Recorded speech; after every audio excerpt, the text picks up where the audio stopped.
Dobro veče, uvaženi gledaoci Srpske televizije. Pratite našu centralnu informativnu emisiju. Na samom početku vijesti dana. Predsjednik države Jakov Milatović donio odluku o raspisivanju izbora u Budvi za 26. maj. Počela akcija smanjenja marži. Više od 500 artikala obilježeno crvenom oznakom limitirana cijena. Vladislav Dajković u izjavi za Srpsku televiziju traži hitnu reakciju nadležnih na izjavu Nika Đeljošaja. Njegova svetost, patrijarh Srpski Porfirije, pozvao Albance na Kosovu i Metohiji na dijalog. Počela je akcija smanjenja marži, pa se od jutros na policama trgovinskih lanaca može naći više od 500 artikala sa crvenom oznakom limitirana cijena. Kako je saopšteno iz vlade, cilj akcije je da se smanji uticaj inflacije. Te mjere primjenjivaće se 2 mjeseca, odnosno do kraja maja. Ekonomski analitičar Oleg Filipović u izjavi za Srpsku televiziju kaže da prvenstveno akcija građanima nije dovoljno jasna, te da oni nisu upućeni na koje se sve tačno proizvode odnosi. Filipović podsjeća na različita saopštenja političkih partija koja smo dobijali prethodnih dana u vezi sa brojem proizvoda na akciji. Imamo različite informacije kad je to u pitanju. S jedne strane prvo smo vidjeli da se izašlo sa nekih 5000 proizvoda, pa mislim da je opozicija rekla da nije 5000 proizvoda nego 50 proizvoda, a premijer da nije 50 nego da je 500 proizvoda. Prvo mi uopšte ne znamo koji proizvodi će se ograničiti maržom. Trebali bi da se čekamo upravo zbog tih različitih informacija što imamo. Imamo trgovci koji su izašli sa time da će cijene biti manje, mislim da su najavili od 5 do 7%.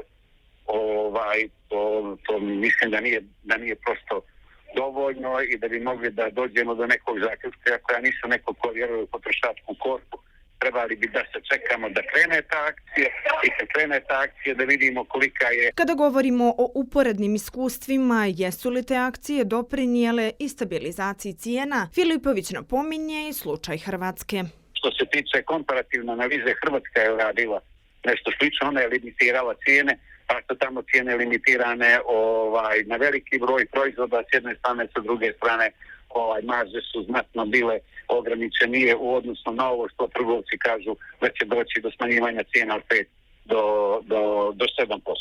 Tako da se čekamo pa onda dajemo neke komentare. Navodi da podržava državnu intervenciju na tržištu, naročito kod nas gdje je tržište distributivno, ali ističe da predlozi moraju biti konkretniji. Znamo po cijenama da su skuplje cijene u Podgorici nego što su u Barceloni ili Milanu, čak su skuplje i od Švajcarske. Ali kad radite državnu intervenciju, da limitirate proizvode, onda morate izaći sa konkretnim predlozima. Znači, limitira se taj broj proizvoda, uzima se marža se ograničava na tolikom i tolikom nivou. Podsjećamo, ministar ekonomskog razvoja i potpredsjednik vlade Nik Đeljošaj kazao je da je cilj ograničavanja trgovačkih marži da se umanji inflatorni pritisak na građane. On je kazao da će tržišna inspekcija kazniti od 5 do 10.000 eura svaku trgovinu koja je obuhvaćena akcijom, a koja ne bude poštovala odluku vlade.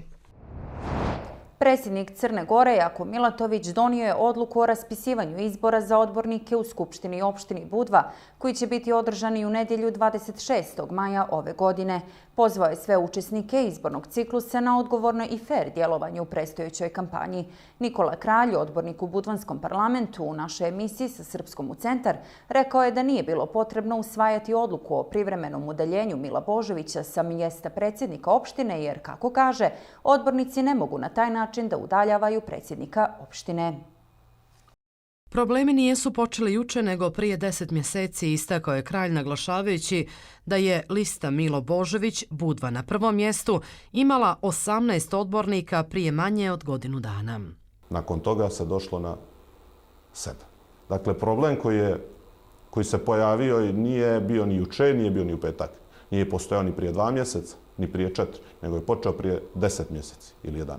Kralj dodaje da sve vrijeme ljudi koji pripadaju opštinskom odboru Nove srpske demokratije i svi odbornici pozivaju, i to nebrojeno puta, da se sjedne i razgovara I to ne zbog ličnih interesa, već opštih, naglašava kralj. Imali smo, da kažemo, neke 3 ključne stvari, to su bolnica, šetalište i Evropska prijestolnica kulture.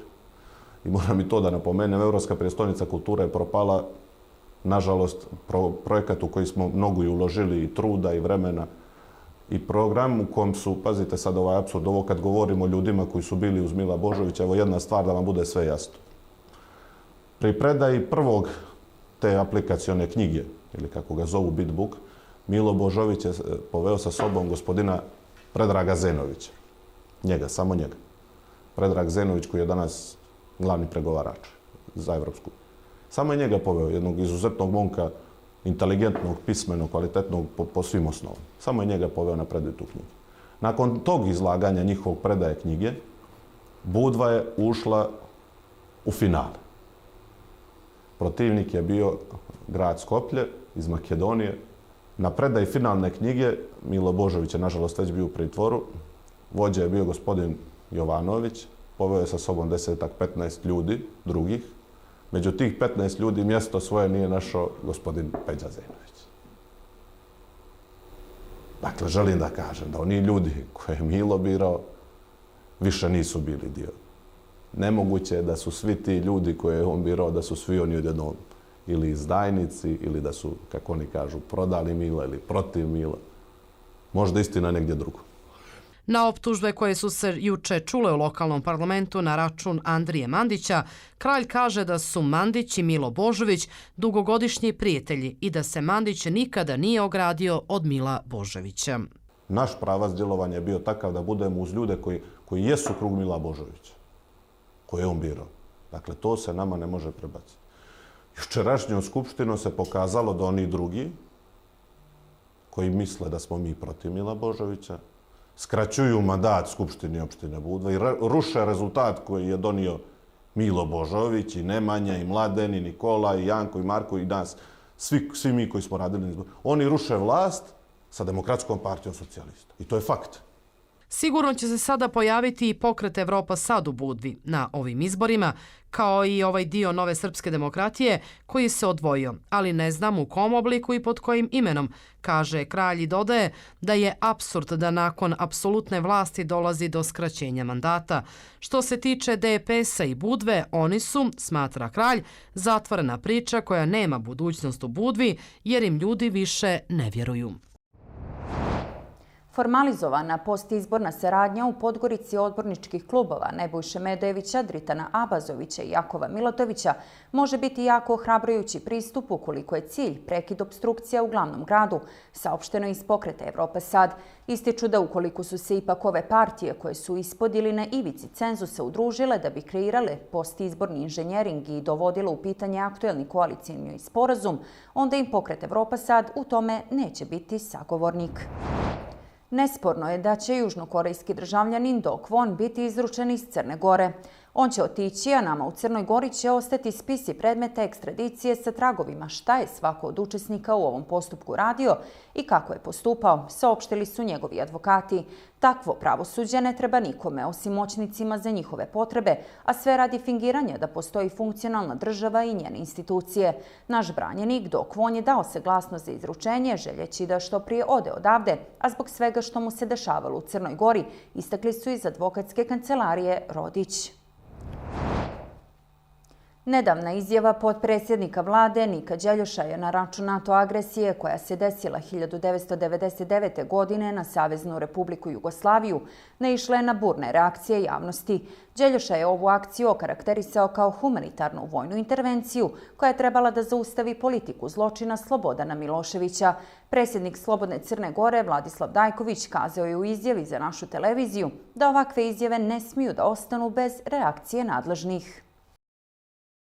Civilizovani svijet je prije 25 godina morao humanitarnom vojnom intervencijom da zaustavi politiku zločina Slobodana Miloševića, kazao je lider albanske alternative Nik Đeljošaj na godišnjicu NATO bombardovanja Savezne Republike Jugoslavije. On je rekao da je ovom intervencijom zaustavljeno etničko čišćenje i još veći zločini. Nakon reakcija javnosti koje su uslijedile, Đeljuša je danas saopštio da su netačne optužbe onih koji tvrde da je uvrijedio žrtve NATO bombardovanja 1999. godine. Njegove izjave prokomentarisao je i predsjednik Slobodne Crne Gore Vladislav Dajković. Svaki pravi i časni Albanac bi se izvinio zbog onakve izjave, međutim, gospodin Đeljušaj je samo potvrdio da je tačno sve ono što sam rekao za njega, da je nesoj i fukara. Uz to, dodatno bih ga podsjetio da su u NATO bombardovanju stradali i Albanci i da i dan danas umiru Albanci zajedno sa svim drugim građanima od posljedica osiromašenog uranijuma. Ono što je važnije od njegove izjave jeste ćutanje aktera iz vladajuće većine koji se još uvijek nisu odredili niti kritikovali njegovu izjavu. Ova tema i dalje dijeli društvo u Crnoj Gori. Dok neki smatraju da je NATO bombardovanje agresivan napad na jednu državu, drugi to karakterišu kao humanitarnu akciju. Poslanik Demokratske narodne partije Milun Zogović ističe da se odnos Crne Gore prema ovom zločinu promijenio jedino na nivou retorike. On jasno naglašava da se radilo o agresiji nad nevinim stanovništvom. Kao što znate, prošle godine, kada je bilo 24 godine od zločinačke agresije NATO pakta i bombardovanja Savezne Republike Jugoslavije, samim tim i Danilovgrada, Podgorice i mjesta iz kog sam ja, Murine, se nije suštinski promijenio, sem u verbalnom smislu, da smo prvi put prošle godine imali zvanične predstavnike države Crne Gore. Predsjednik države Crne Gore Jakov Milatović je bio prvi državnik koji je došao da u ime države Crne Gore se sa mjesta predsjednika države se pokloni nevino stradalim murinskim žrtvama, dok, kao što znate, funkcioneri, lideri Koalicije za budućnost, odnosno Demokratske narodne partije, Nove srpske demokratije, Socijalističke narodne partije su od prve godine obeležavanja zločinačke NATO agresije bili sa svojim građanima. Zogović je kazao da očekuje od aktuelne vlasti da se ispravi, kako kaže, ta istorijska nepravda, te da žrtve ove NATO agresije dobiju status kakav zaslužuju. Maja Vukićević će sa velikim zadovoljstvom i ponosom glasati protiv prijema Kosova u Parlamentarnoj skupštini Savjeta Evrope, makar se Ivan Vuković u nastupu političkog delirijuma zauvijek vratio u svoje selo i tako lišio Crnu Goru njegove genijalnosti, poručili su iz Demokratske narodne partije. Iz DNP-a su se oglasili povodom, kako kažu, medijsko-političke hajke i prijetnje koje ovih dana dobija Maja Vukićević zbog stava da glasa protiv učlanjenja Kosova u Parlamentarnoj skupštini Savjeta Evrope, što, kažu, više govori o junacima skrivenim iza društvenih mreža i ništavilu njihovih virtuelnih i stvarnih profila.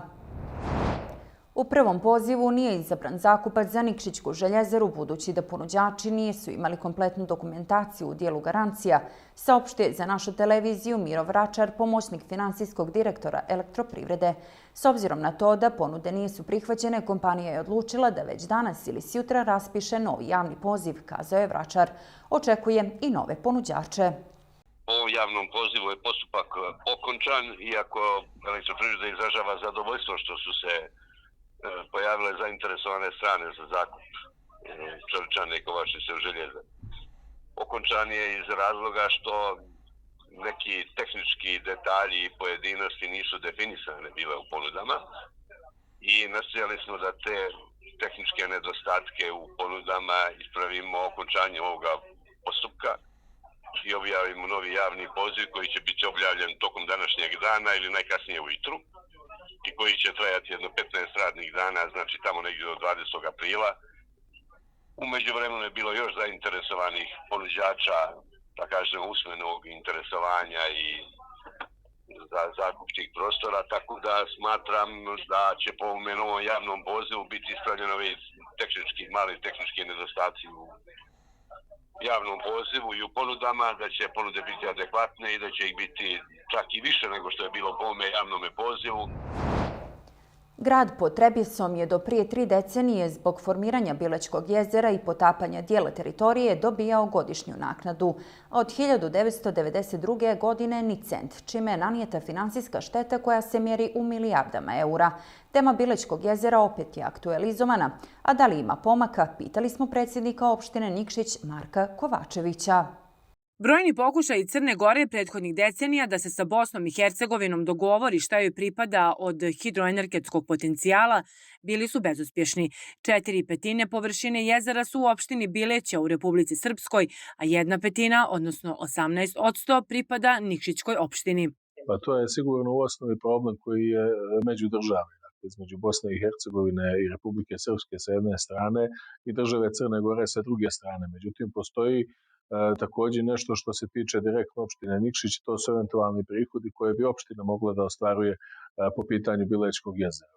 Crnogorska vlada smatra da je, kako kažu, krajnje vrijeme da Crna Gora valorizuje taj potencijal. Aktualizaciji ovog pitanja i rješenju tog problema nadaju se i u lokalnoj samoupravi.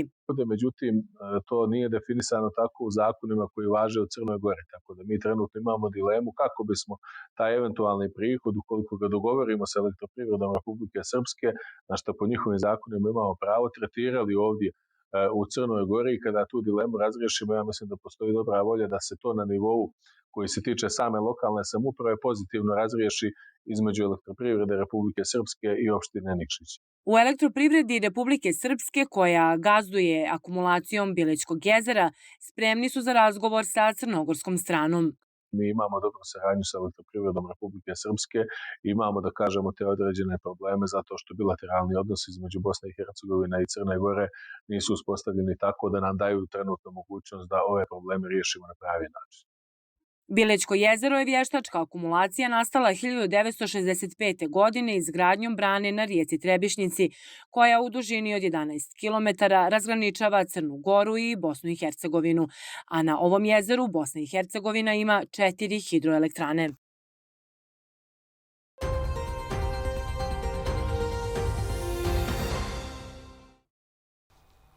Ministar spoljnih poslova Ivica Dačić izjavio je da je Srbija razočarana zbog toga što je spriječeno da se u Savjetu bezbjednosti Ujedinjenih nacija čuje istina o agresiji NATO-a na Saveznu Republiku Jugoslaviju 1999. godine.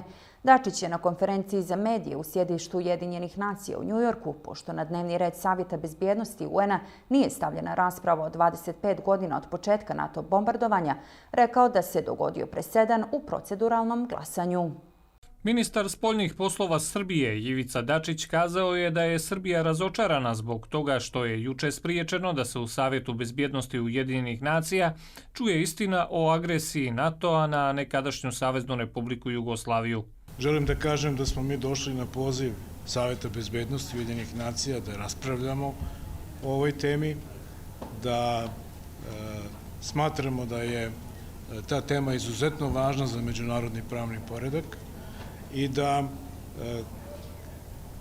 kao što je i samo bombardovanje Srbije bilo izvedeno kao presedan, da se desio jedan presedan koji se odavno nije desio ovdje u Savjetu bezbjednosti, a to je da na proceduralnom glasanju, da je uvedeno proceduralno glasanje, o čemu su naravno članice Savjeta bezbjednosti, verujem, trebalo mnogo ranije da odlučuju, a ne sada kada je sednica već počela.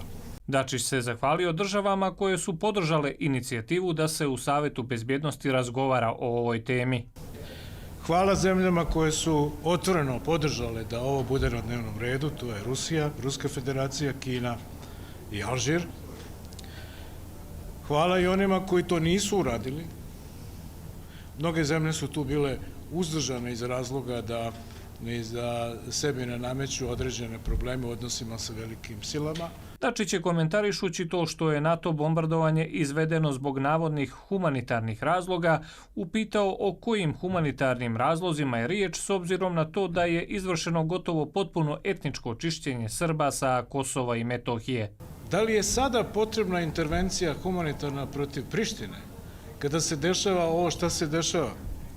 Kada se vrše zločini nad srpskim narodom,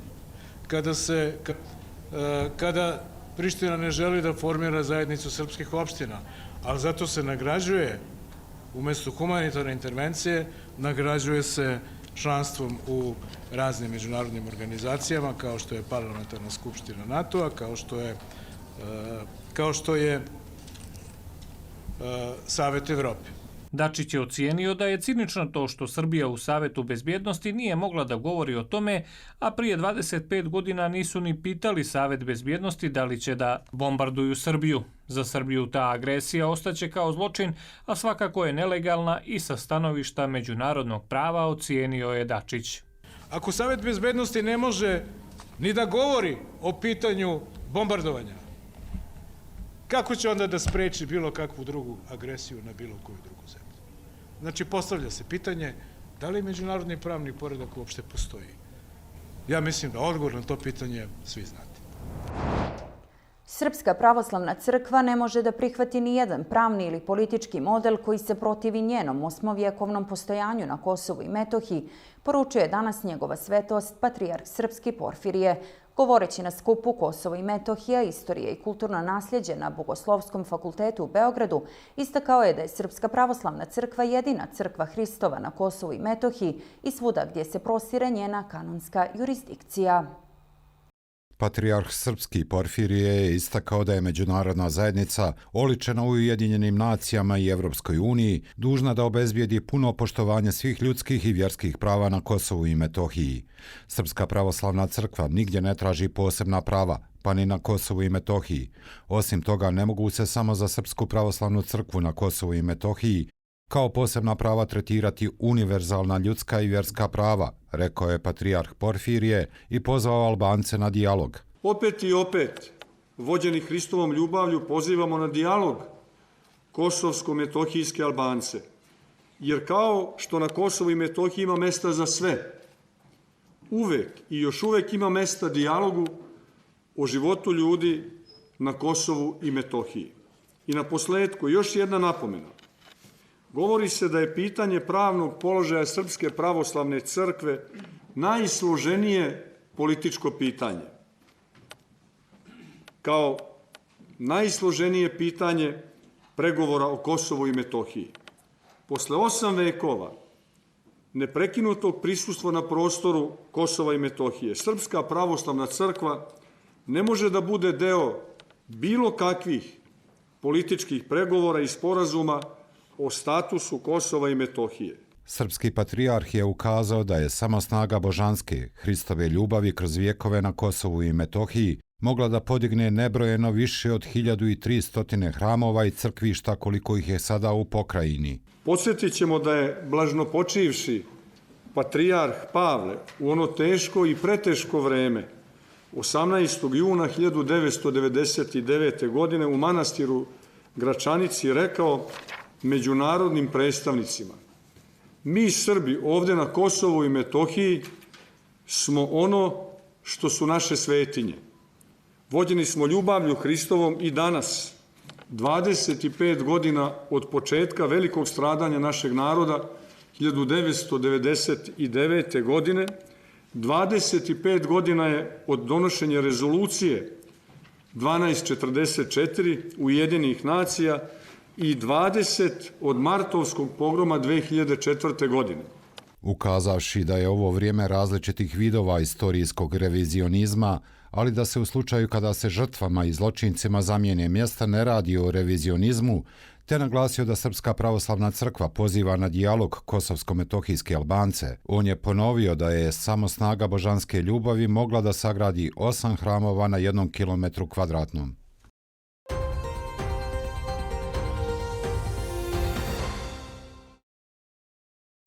Iza terorističkog napada u Moskvi stoje Sjedinjene Američke Države, Velika Britanija i Ukrajina, tvrdi šef Federalne službe bezbjednosti Rusije Aleksandar Portnikov.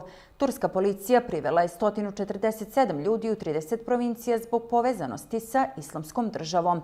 Teretni brod srušio je most u Baltimoru, a spasioci tragaju za nestalima. Detaljnije o vijestima iz svijeta u prilogu koji slijedi. Ukrajinske obavještajne službe bile su umješane u teroristički napad na Crocus City Hall, a radikalni islamisti su sa svoje strane pripremili akciju, izjavio je direktor Federalne službe bezbjednosti Rusije Aleksandar Bortnikov i dodao da iza terorističkog napada stoje Sjedinjene Američke Države, Velika Britanija i Ukrajina. Prema riječima šefa FSB-a, teroriste su u Ukrajini htjeli da dočekaju kao heroje. Namjeravali su da odu i odaću vam malu tajnu. Sa druge strane su željeli da ih dočekaju kao heroje. Vidjet ćemo do čega će dovesti izjave nitkova koji su pod istragom, naglasio je Bortnikov. U svakom slučaju sada govorimo o činjenicama koje imamo. To je uopštena informacijama da već imamo određene konkretnije podatke, rekao je Bortnikov odgovarajući na pitanje da li iza terorističkog napada stoje Washington, London i Kijev. Turska policija privela je 147 ljudi u 30 provincija zbog povezanosti sa Islamskom državom, saopštio je turski ministar unutrašnjih poslova Ali Yerlikaya. Policija je u Istanbulu uhapsila 17 lica za koje se sumnja da su povezane sa terorističkom grupom Islamska država, a za još 10 osumnjičenih se traga. Svih 147 ljudi privedeno je u operaciji usmjerenoj protiv Islamske države, koja je sprovedena simultano u 30 provincija, napisao je ministar na platformi X. On je podsjetio da su turske vlasti od 1. juna 2023. godine privele skoro 3000 ljudi zbog povezanosti sa Islamskom državom. Biro za istraživanje terorizma i organizovanog kriminala pri Generalnom tužilaštvu u Istanbulu donio je odluku o pritvaranju 27 osumnjičenih za koje su dobijene obavještajne informacije o njihovim navodnim aktivnostima u Islamskoj državi, navodi se u izvještaju. List Hurriyet ranije je prenio da Ankara pažljivo proučava podatke o napadačima na koncertnu salu Crocus City i obavještava Moskvu o svim događajima. Odgovornost za napad u Moskvi, u kojem je u petak 22. marta ubijeno 139 ljudi, preuzela je grupa Islamska država u Horasanu iz Afganistana.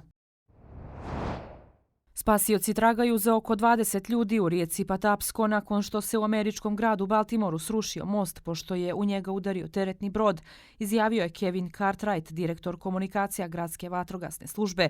Obim oštećenja na mostu koji je izgrađen 1972. godine i dugačak oko 3 km još nije poznata. Brod je udario u jedan od nosećih stubova mosta zbog čega se njegova metalna konstrukcija srušila, a brod se zapalio i potonuo, prenosi Associated Press. Sve trake su zatvorene u oba smjera zbog incidenta mosta Key. Saobraćaj se odvija zaobilaznim putem, saopštile su transportne vlasti američke savezne države Maryland na platformi X. Kompanija Synergy Marine Group saopštila je danas da je njen teretni brod Dali u jutarnjim časovima udario u stub mosta Francis Scott Key u Baltimoru. Brodske službe za incidente su mobilisane, saopštila je kompanija, a prenosi Reuters. Kako se napominje, svi članovi posade, uključujući i 2 kapetana broda, su na broju i nisu prijavljene nikakve povrede.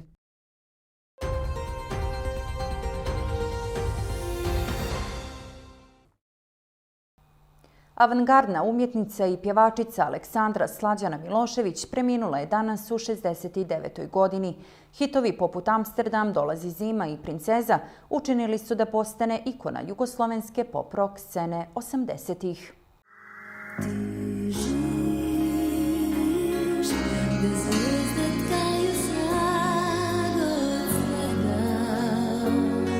Aleksandra Slađana Milošević rođena je u Beogradu 3. oktobra 1955. godine i smatrana je ikonom novog talasa 80-ih u Jugoslaviji. Svoj prvi solo nastup je imala na festivalu Studentsko ljeto 1974. godine gdje je osvojila Grand Prix. Na površinu jugoslovenske pop-rock scene isplivala je 1977. godine sa pjesmom Au Au i iste godine imala svoj prvi veći nastup na koncertu kod Hajdučke česme gdje je nastupala prije Bijelog dugmeta. 1979. godine promovisala je pjesmu Amsterdam, a 1981. godine nastupila je na izboru za jugoslovenskog predstavnika na pesmi Eurovizije u Beogradu i osvojila 8. mjesto sa kompozicijom Recept za ljubav. Sa Dadom Topićem je 1984. godine snimila pjesmu Princeza, koja je prevedena i na engleski jezik, a 1989. godine je otišla u Sjedinjene Američke Države, gdje je neko vrijeme svirala sa grupom Baby Sister. 2001. godine zajedno sa Jasminom Malešević Slađana Milošević je izdala knjigu pod nazivom Adame, ne ljuti se. Jedno vrijeme bila je broker na berzi, a radila je i u marketinškim agencijama. 1995. godine se vratila u Beograd i posljednjih godina živjela na relaciji Beograd-Los Angeles. Toliko za večeras u našem dnevniku. U nastavku možete gledati reprizu emisije Sa srpskom u centar. Hvala vam na pažnji i prijatno veče.